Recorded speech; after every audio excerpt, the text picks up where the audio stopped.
Hey viewers, welcome to another game as a casual pro gamer. Today we're doing another IEM Kiev match, the semifinals, Team Dignitas versus Team SoloMid, and we are jumping right into the game. This is game 2. Game 1 was won by... Yeah, you had time to just zone out there. Yeah, I'm going to spoil it now. Team 1, or match 1 was won by TSM. And this might be the very last match of this semi-finals, or the last game, I should say. It might also just go 1-1, and then we will see the final match, and that would be awesome to see. Obviously, I would personally prefer that. So there you see it. TSM won the first match, and yeah, we'll see how that works out for Team Dignitas, what they changed and whether or not they are able to come up with a better strategy this time. So it seems they have Sivir once again, this time versus Corki. I don't know if Graves was banned. I should have checked that probably. But yeah, I would assume so, because why else would you go Corki instead of Graves? Because Graves is completely retardedly overpowered at the moment. Yeah, the support for Corki is going to be Alistar, who has a heal but does not provide anything else. Yeah, well, disruption obviously, but doesn't provide as much as Sona. And my personal favorite is Sona, but she's on the other team this time. So Sona with Sivir, they should make for a high damage combination that is also able to stay in lane, especially if Sona has some items in the early game. Then if she's able to get some mana regen going, get a Philosopher's Stone for example, that would be well, the end of that, basically. Dignitas, by the way, playing in blue this time. TSM playing in purple. And TSM, once again, has the Cassiopeia in mid. Because TSM is going to, well, just melt the face of this mid guy. Because, well, that's what Cassiopeia does. And yeah, since they do have a ward out, the enemy team knows there's a ward there. But they do have a ward out, and... yeah, they do. So the jungler now sees the Maokai coming in, and he's going to attempt to steal this this red buff, I'm assuming. And yeah, I wonder if... yeah, wow, this is going to be the engagement, and it's going to be first blood here. Oh, flash. Okay, I didn't expect that, but yeah, an easy red buff steal. No problems at all. And I would have expected that to be the first blood because, well, Gangplank has a slow, Gangplank has a lot of damage, and the red buff, or the lizard, was also still hammering away at the health of Maokai. And yeah, the flash saved him there because it got him out of the aggression of the lizard. But yeah, it also saved him from the Gangplank, obviously. He did lose his red buff now, and that will make it a whole lot more difficult to not to gank, but to jungle. Because his jungle isn't really dependent on the red buff, but it does help quite a lot. And yeah, this snare from Maokai makes him such a good jungler. I think he's probably the best jungler out there at the moment. Oh, yeah, I didn't even notice that. The Rain Man going for his famous Teemo. Teemo, of course, a very good champion, but he is kind of a specific champion. You need to learn to play him really well before you can go up against someone like Aurelia. And he does provide the team with a lot of vision from his mushrooms, as well as a lot of protection from the mushrooms. Because if you place the mushrooms in the correct spots, you not only have visions of those spots, you also have, if the enemy walks through it, you have an automatic slow on that, and that means that the enemy is basically going to be able, is not going to be able to gank you. So Cassiopeia doing a great job here of zoning out the Ryze. Ryze cannot really come too close because, well, Cassiopeia is going to do a lot of damage. Cassiopeia also has a slow, so that makes it even harder to get away once you get too close. And you're going to take a lot of damage basically. So Sivir here against Corki, as I said. And Sivir is now on the other team, I just realized. And yeah, against Corki, I don't know who picked first, but I think they're pretty evenly matched. The only difference is that, well, Sivir just gets a lot more damage from the fact that Sona is around. Whereas the Corki doesn't get any extra damage from the fact that that Alistar is around. Alistar is of course one of the most disruptive champions in this game, and if you have him as a support, yeah, you can very well bet on it that it is going to be useful in the bottom lane, but you still need to do the damage. I mean, Alistar in and of itself is not going to take kills, at least not normally, unless, yeah, I don't know, I don't even know unless. Probably unless people are really careless or stand in his way too long, but it takes him a long time to kill someone. Where Sivir and Corki, well, they're kind of, yeah, if you stand in the way for a little bit, you're going to take a lot of damage. And especially if they take the really aggressive runes and masteries, they're going to melt anyone that comes close to them. And yeah, well, Sivir obviously has some mana issues, but Corki does not. Corki does not need a lot of mana to melt your face. His Gatling gun will take care of most of the armor, and yeah, he still has a pretty nifty escape. Obviously, his ultimate is going to cost quite a bit of mana. It's relatively cheap to fire a missile, but you normally want to fire quite a few of them. So getting ganked here by the enemy jungler, but instead just taking out the Ryze. Wow, that is so awesome. Yeah, she used the ultimate right at the moment the jungler came in, so she had to commit no matter what. But yeah, the fact that she got away from that is going to be a huge boon to TSM, and getting the first blood there, that is excellent play. About 13k gold ahead now. No, 1.3 1.3k gold ahead now, and yeah, that is mainly because of that first kill. Obviously it's unassisted, so it's only 400 gold. The rest is due to the fact that Cassiopeia zoned out the minions, zoned out Ryze from getting the minions, and that is a big difference as well. So Ryze currently at 23 minions, where Cassiopeia is at 53, so that's double the minions. And they get an easy kill here on Maokai, because, well, he was just checking out. Like, let's see where my blue buff's at, and yeah, unfortunately they already stole it, making this or giving another assisted kill this time to TSM. Unfortunately, you cannot view everything of, and as a jungler, it is really hard to get around these kind of situations, because you cannot assume every time that someone is at your blue.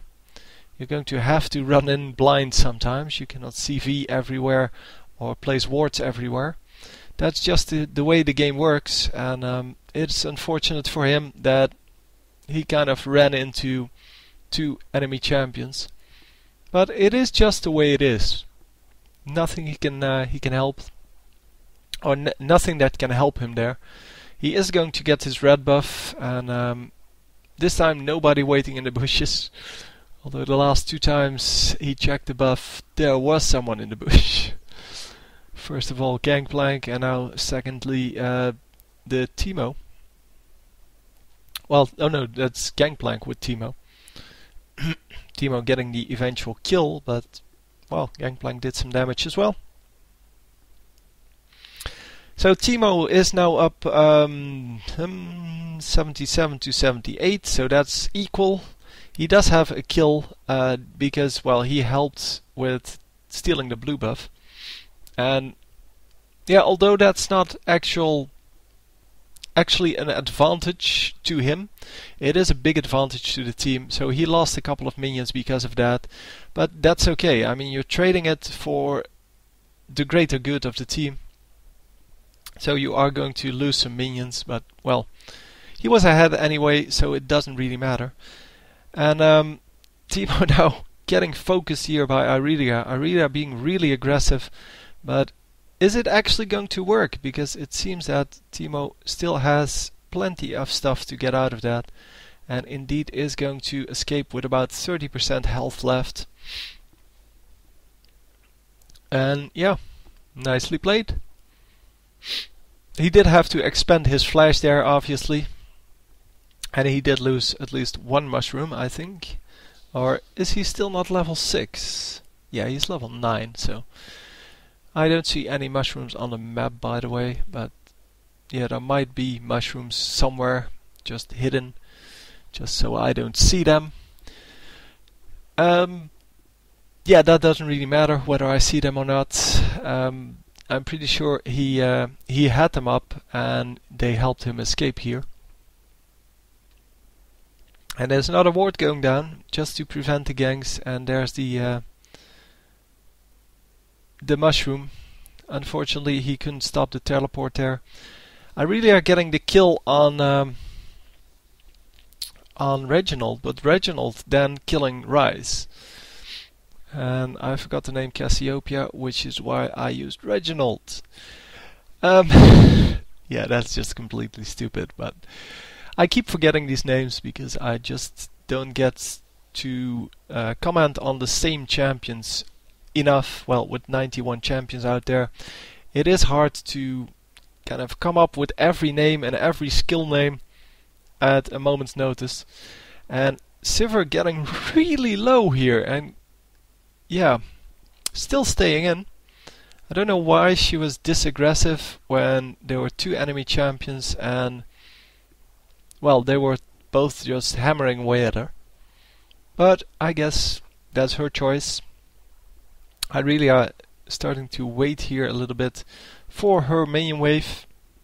She's going to take a little bit of damage, but that way she doesn't push the lane and she can safely farm the minions, and she can get quite a bit of minions before she actually comes into danger territory again.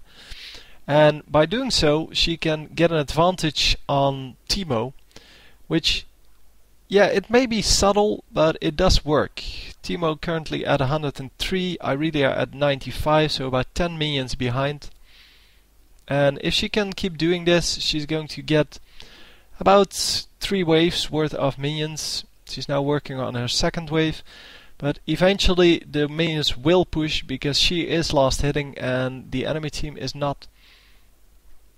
So they are trying to defend their blue buff this time. And with an escape path set up by Teemo there, I'm pretty sure they are going to go for it this time. Or right now, I should say. Yeah, getting the blue buff there on Maokai, because he actually had the smite up, and yeah, the blue buff is going to go now to Reginald, Cassiopeia, because, well, if you get the buffs and don't get out, then you might as well not get the buffs at all, because, yeah, you're going to take 60 gold, or about 60 gold, and then lose 300 or even more because it's an assisted kill, and well, assisted kills are worth 510 gold. Well, the first kill anyway. And first blood obviously worth a lot more. It's 680, I think I calculated.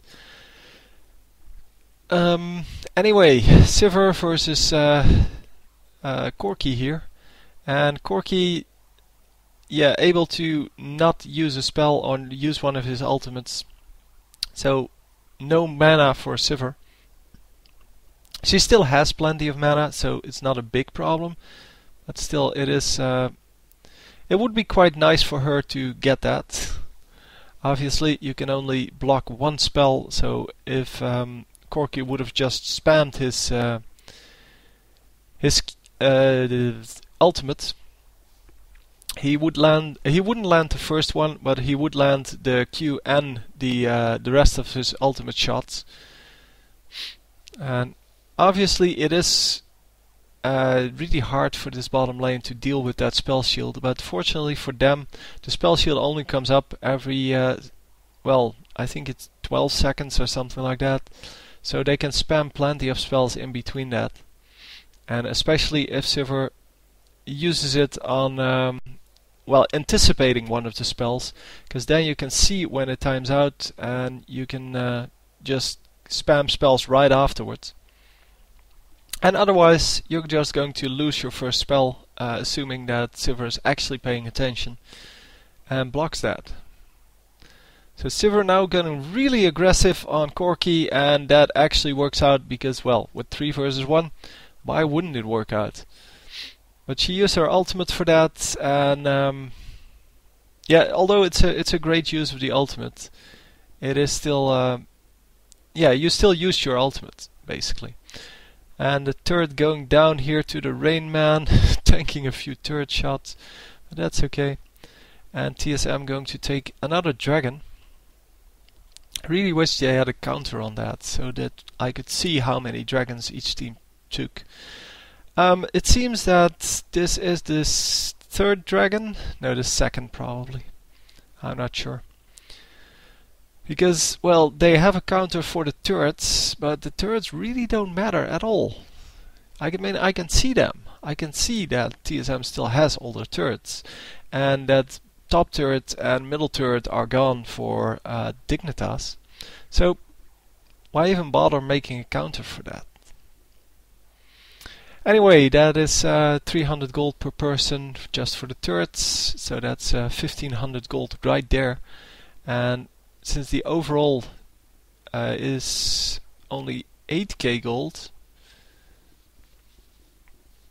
well, only, the 6 skills probably make up for most of that, for most of the rest of the gold difference.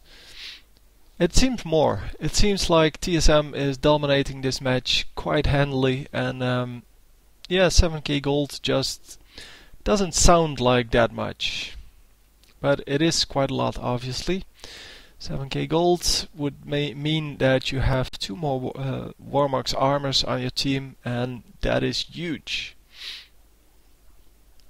So Cassiopeia this time not going for the Warmox armor, and going for the heavy spell vamp build. Well, not most spell vamp you can get, but still with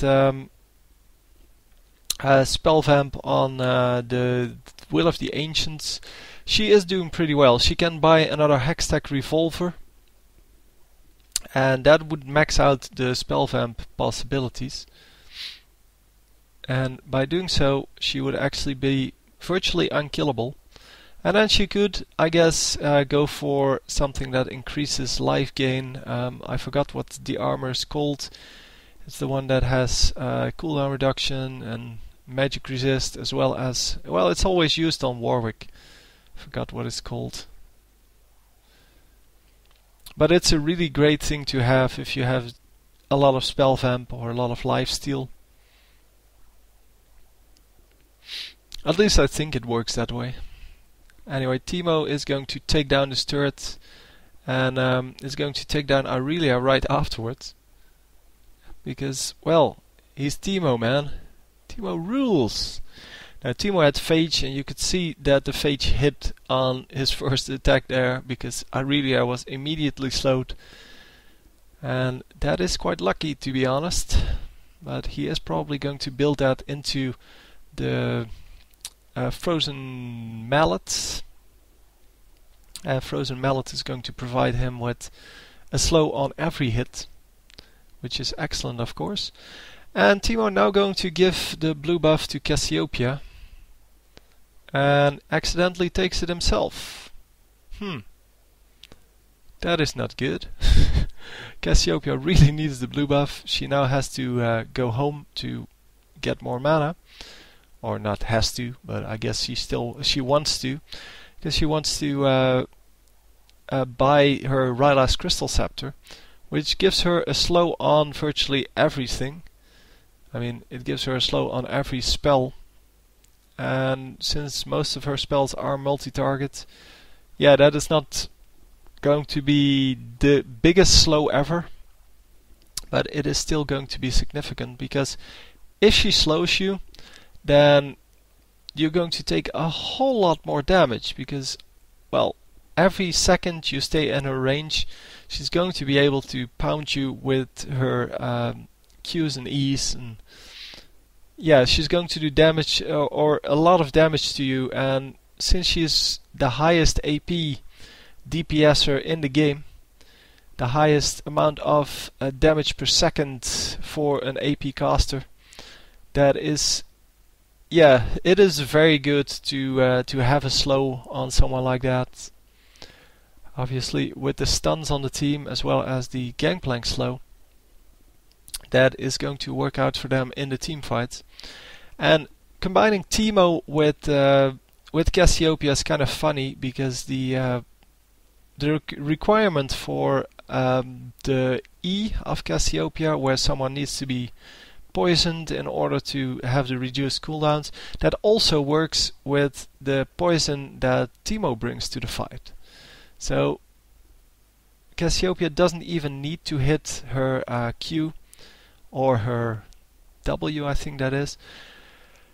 She just can spam her E all game or all day against these already poisoned people that get poisoned by Teemo instead of her. So the Sivir now taking down this turret and taking one or two turret shots because she wasn't out of the lane quick enough. They are going to get this turret, I'm assuming, because, well, why not? But not for now. It seems that Cassiopeia didn't want to attack it for the last point of damage. And yeah, we see Sivir taking down the bottom turrets, and I'm assuming the mid turret will fall as well right after this Baron falls. So yeah, they went for Baron, or they attempted to pretend they went for Baron, and nobody came in. Reginald does die. I bet he wishes he got that turret now. And the turret does fall, so if only he had taken down the turret before, he wouldn't have to fight right there, and he wouldn't have taken turret damage. But, well, he made the choice not to. Anyway, 11k gold ahead now, and it is 2-8. Yeah, I'm sure that there is still a way to come back, but we haven't seen a lot of comebacks in real competitive play. We saw a lot of comebacks, of course, in solo queue, because, well, people start to troll when they're really far ahead, and people start getting careless, start to try to get things that they shouldn't get, or try to do things that are too risky. And all in all, that is mainly not worth it. But in these competitive matches, where there's really a lot of gold on the line, or a lot of money on the line, people will not lose focus. They will keep just doing the good things they have been doing, and that's why we see so little comebacks in this game. Well, in a tournament like this. Obviously, in this game there aren't a lot of comebacks either, because there is no real comeback mechanism. There's nothing you can do there's no mechanism in place that gets you more gold when you're behind. Would be awesome still. I still think that if the enemy gets gold for your killing one of their turrets. So, but yeah, well, that requires a whole other bit of thinking. So we see TSM going into this fight at first, and apparently coming out with 2 kills, maybe 3. There we go. Oh, it's actually 4. Never mind. That's 4 kills. And yeah, they're going to be able to do Baron now. Because, yeah, what's Corki gonna do? So Sivir picking up a few last hits there, and they are going to go for Baron now. Yeah, that last team fight was kind of a testament to how this game is going. It is not very spectacular anymore. The TSM is just going to run in, kill everyone, doesn't even need tactics anymore. They're just going to dominate every team fight they're in, and unless they get caught like 1-on-3, something like that, nothing is going to happen. They're not going to die. Maybe this Cassiopeia might die one more time because people are all coming for her, but that doesn't matter. That's not going to change the outcome of the match. If you're 16k gold ahead, then even if you kill the carry, you're not going to be able to push against the other 4. Because the other 4 are, well, on average they're going to have like 3000 gold more than the enemy. And 3000 gold is a lot of gold, obviously. And yeah, well, that's exactly what we see here. Even though it seems that they're unable to push in, it's just because there are no minions and it's too risky. They're not going to risk it because they don't need to risk it. There is no way they're going to lose this match, so why would you then push in when there are no minions? Or why would you even go into a risky situation at all? Yeah, Timo now has his frozen mallet completed, and we see on Sivir that she builds some pretty nice items as well. Yeah, Cassiopeia is still pretty much the same as before. She does have a needlessly large rod, which is probably going to be a death cap in a few minutes, but it's not going to it's not going to matter whatever she built.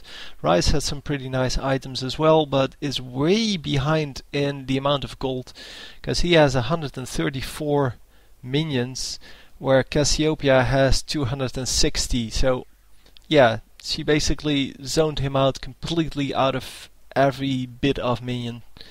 He has half her minions, and yeah, that is just very, very painful to have. The only one really doing well is on the blue team, sorry, is Irelia, who has 222 minions, and that is the 3rd most in the game.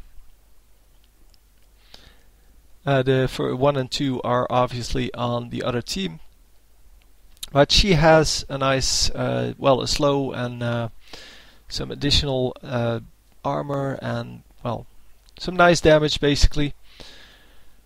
But I wonder if it's really going to matter, because with the rest of her team not doing too well, I guess Corki is doing okay as well, but he is still 70 minions behind on the Sivir. And 70 minions, yeah, it doesn't sound like a whole lot, but it is a huge amount of gold. Seeing that every minion on average is worth 25 gold. Yeah, we finally see a kill on Dignitas. That's probably going to be their last though, because this is so over. 15-3 now, and yeah, nothing they can do. Is it going to be 16? Yep, it's going to be 16. Yep, and there we go.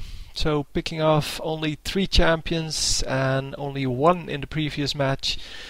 That is not a good result for them. But anyway, although it wasn't a very exciting match, most of these matches aren't very exciting. The skill difference is just too big, and with the amount of bans you currently have, with 3 bans on each team, there's no way you can ban out enough champions to to actually win these matches based on picks. Well, you cannot ban out 3 champions for against Reginald, for example, Because if you do so, he's going to pick up one of the others and he's going to do decently well. But then you have all these overpowered champions that are still in the selection, in the champion pool, and they're just going to dominate you with one of those. So it doesn't really matter. Anyway, I think the not banning Cassiopeia is kind of a mistake. But hey,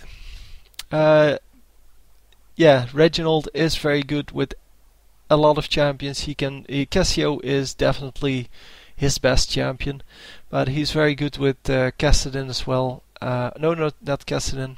Yeah, he's probably good with Kassadin, but that's not the one I wanted to say. With Karthus, and yeah, he's also pretty good with Ryze, for example. So yeah, you cannot ban all of his champions with only 3 bans. So anyway, hope you enjoyed. I will see you next time. GG.